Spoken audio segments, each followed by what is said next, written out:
feel like life is running you instead of the other way around? Like no matter what you do, you're stuck in the same cycle?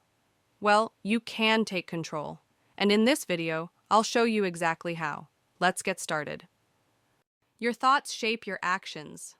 If you believe you have no control, you won't.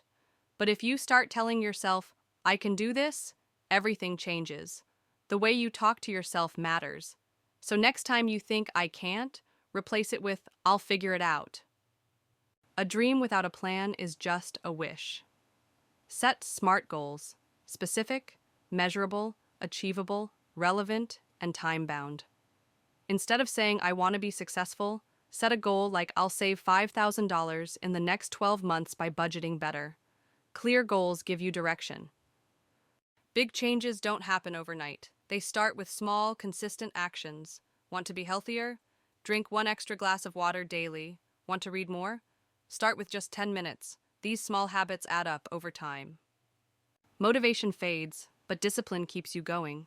The key? Remove distractions and make small daily progress. Each step forward brings you closer to a life you control. Now, it's your turn.